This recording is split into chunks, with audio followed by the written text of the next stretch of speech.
The last 5 years, I've personally been very, very deeply attached to the general ecosystem in India for startups. More so specifically from Kolkata, and now recently for the last 1 year from Bangalore. What I've seen is that the number of startups and the number of investors, so both parts of the ecosystem, are growing a lot. Also, more interestingly, the Indian internet consumer base has really exploded. And this is a very active user base. A lot of them are using a lot of tools. For example, Foursquare surprisingly has a large user base in India. Most people who are dealing with software or building software products are probably looking at a global audience. And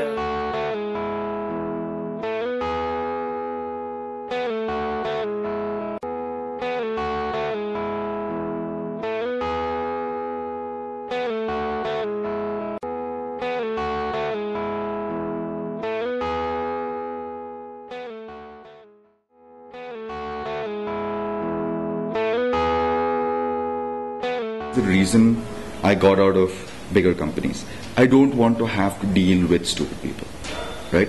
And I think this is true for most people that join startups.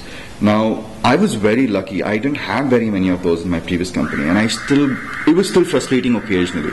And I can only imagine, based on stories I've heard from friends and relatives who work in even bigger companies which don't really care about this sort of thing, how frustrating it is on a day-to-day basis to deal with stupid people who don't have any integrity, who are not nice to you. Actually, we didn't jump with the product. We decided, between us we have about 6 years of history. So together, friends, working, hacks, everything. So we decided if we are doing a startup, this is the time, because we could afford to really screw up how much ever we want to. And if it's a bet, right? If you make it a big thing, you win. You get all the spoils of who are left out. Or at the worst case, you add the fun of working with the team that you always wanted to. And we jumped with an idea, but more than the idea, we were psyched about working together. And I had a feeling that we complement each other's skill sets, and between technical and selling, I think we could build anything we want to, and hopefully sell that as well. So I'm not sure why people start up, but in my case, at least, it was I couldn't think of any other place where I would have as much fun working with these guys than anything else. Okay, I think most of things he answered. Just about the ideas part, one more thing to say about ideas is that we switched between like 7-8 ideas till now. Wow. So that would prove that it's not the idea. Well, I started feeling that I was getting sucked into a golden cage, which is the primary reason I decided to move into a startup from my well-paying job.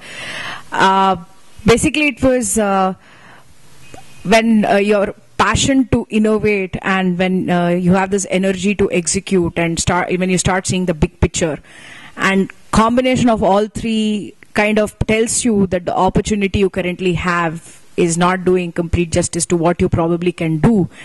It's time you move out from that opportunity and pursue new ones.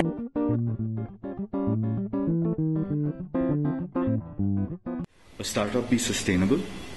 If being disruptive is necessary in your market, then be disruptive. But a primary goal for a startup is sustainability. Like, it depends on where you are.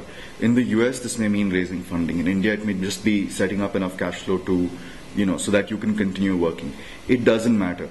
This whole disruptive, becoming conformist it all basically sexes up the scene. Telling ourselves that every single startup is disruptive, that's just bullshit. Because 90% of startups are clones of other successful startups, and that's just a fact. So you're not being disruptive. Do you become conformist when you become bigger? That, again, is completely a function of how you choose to run the business. Because I've seen companies, there's a textbook example, right? Apple is 35 years old, and they're still disruptive, right? And there are other companies that have become super conformist just 5 years after they've been founded. They get to Series C, they start making profits, and they're conformist. I think that has very little to do with anything. You can be extremely profitable, be rich, make money, keep your employees happy, keep your clients happy, and be super conformist.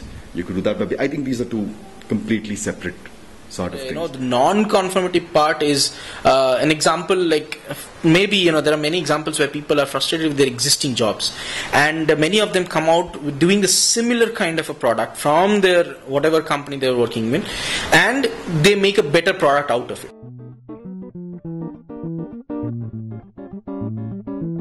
Our first customer and decided to buy our product, and he said he's ready to pay for it, and we couldn't believe it for a moment. Is this for real? Suddenly there are like 10,000 photos in the queue. Like, what's really happening? Some random blogger has blogged about it and is like really happy, sent him a thanks note, and then we figured, okay, if people are going to like it, we might as well make it big and send it to a lot of other guys.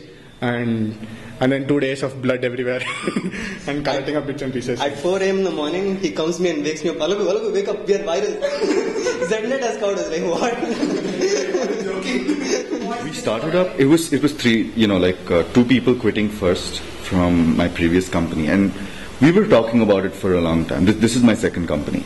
So I'd already crashed and burned on the first one, and there is a sort of a mental and financial trough you hit after your first company crashes, where you don't want to have to deal with that again for a while.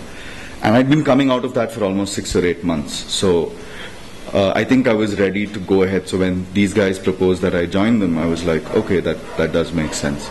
So I think it was those two guys, and then I joined, and then Akash joined, and then it just went on from there. In terms of satisfaction, like the high points and the low points, I think the interesting thing in this business has been, I can't think of a single terrible low point where we're like, oh my god, this just isn't working at all. Those were there in my first business, and I think in many ways we structured this business to insulate us against those, because those low points don't just happen magically. They happen because you failed to close a deal, and consequently you're running out of cash. Almost inevitably, in every single situation that I've seen in startups, you start to get extremely disillusioned when you're burning, everything you've got, you're working super hard, but there's no money coming in, so you have no validation that what you're doing and what you're really struggling for is actually producing results. We released our first product, Ruby Monk. It really sort of went through the roof. We generated the kind of traffic and visibility that typically you see Y Combinator startups, when they go live and they pull out all the plugs and they have, Lifehacker and all of these people coming and covering them because people make phone calls. We got that kind of coverage organically from the same aggregators.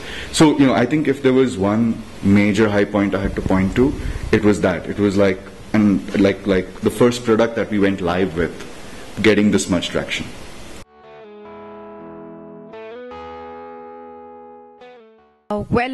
They fight a lot of battles, right? From parents, asking them why they quit their jobs to start off, or why they didn't take up good paying monthly jobs to, instead of doing something on their own. So they have the social, questions being pointed towards them, and most of them are in the marriable and the kind of dating age, and they find some sort of difficulty in kind of getting, people to hang out with as such. But all that apart, they see a lot of issues in terms of, validating their whole belief in the product they innovated. Somehow it starts being a journey of, it starts off as their self-belief in something, in a product they wanted to do really badly. But it ends up towards being, something of them looking at other people to validate their self-belief, whether their product is acceptable or not. So people go through all that emotional gamut of them having bad products, to people not accepting their products, to not getting funded, to having a bleaky future, or innovating a shallow product which probably cannot be iterated and things like that. So this is the other set of problems they go through. But primarily the ones which fly out of everybody's mouth, which they're open in sharing, is in choosing the right kind of VC and how to get the money and how to protect themselves from getting taken for a ride, and doing the right kind of hiring, and all these are classic issues. So we have social issues, we have emotional issues with respect to the kind of belief they have in their own product, and then finally there is the regular business side of issues. So this is generally what I've seen and witnessed.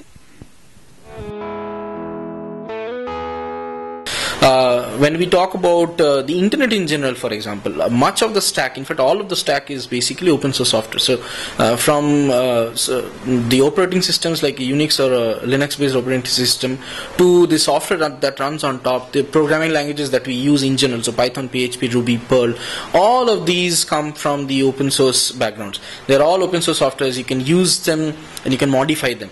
The other advantage, so that's basically the advantage that I'm pointing out, is mostly the free, as in freedom advantage. The other advantage that you actually look for from the business perspective is also that the software in general comes for free, as in a free cost.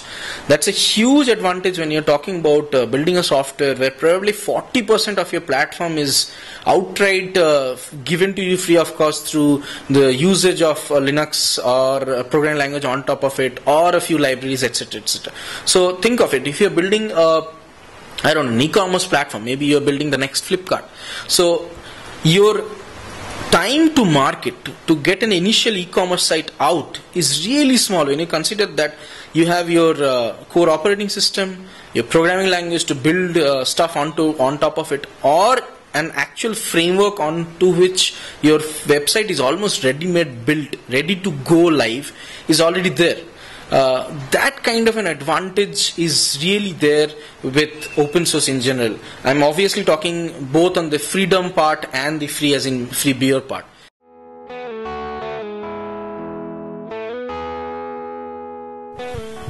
So when I started working in the startup, it's almost 8 months, 9 months now, I started realizing that the startup ecosystem of a product company versus a services company is starkly different, and they all come with inherent problems, which I started facing and witnessing myself when I started taking up assignments at my workplace.